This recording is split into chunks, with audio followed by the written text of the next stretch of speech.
Your identity is a passport to this world. Your culture is a stamp that tells us where you come from.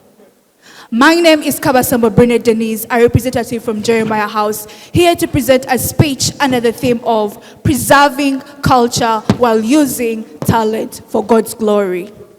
Respected judges, teachers, and my fellow learners, I greet you all warmly today.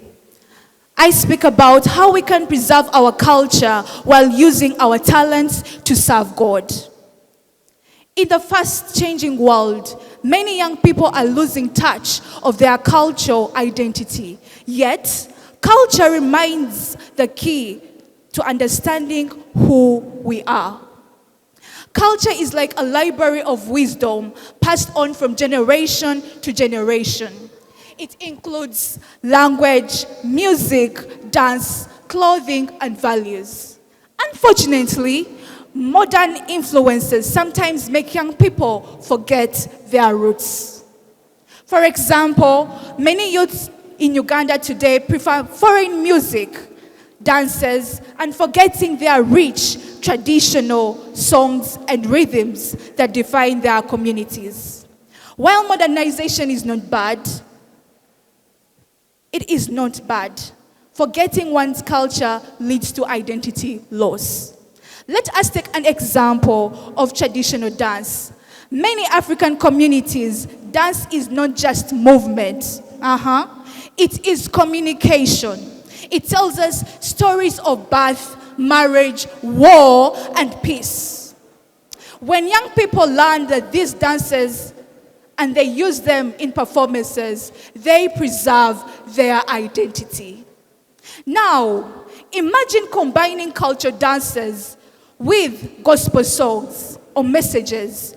A group of dancers performing the story of Jesus feeding 5,000 using traditional movements can make message more relatable and powerful.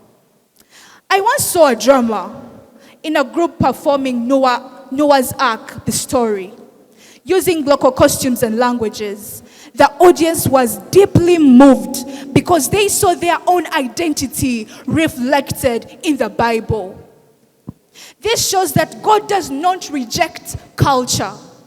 Instead, he uses it to reach out to his people. Our talents become bridges between culture and faith. The youth of today are full of potential. You are full of potential. We are singers, we are dancers, we are poets, we are actors and speakers. But the question is, how are you using your talents?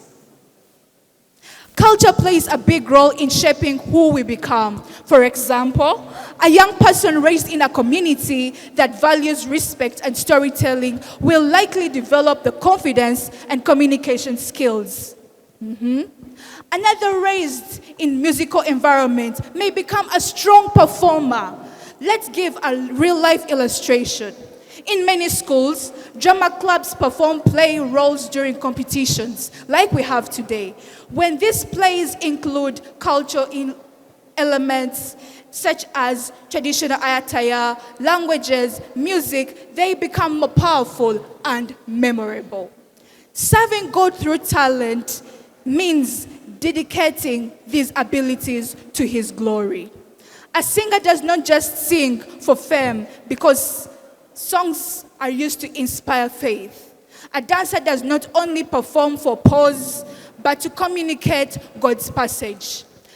Ladies and gentlemen, a writer does not write for the recognition, but to spread truth and hope.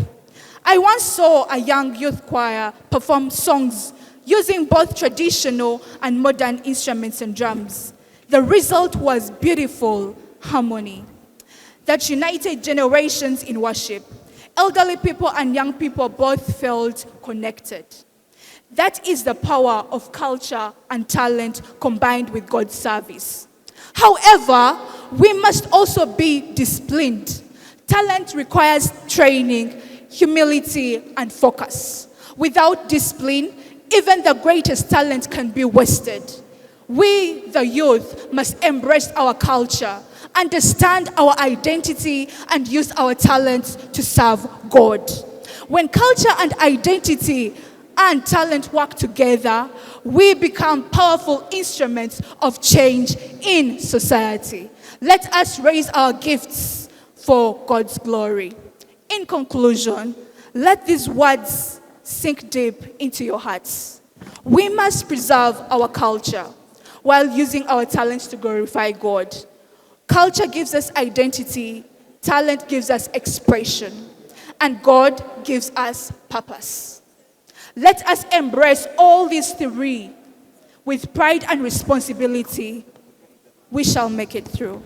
My culture, my identity. Thank you.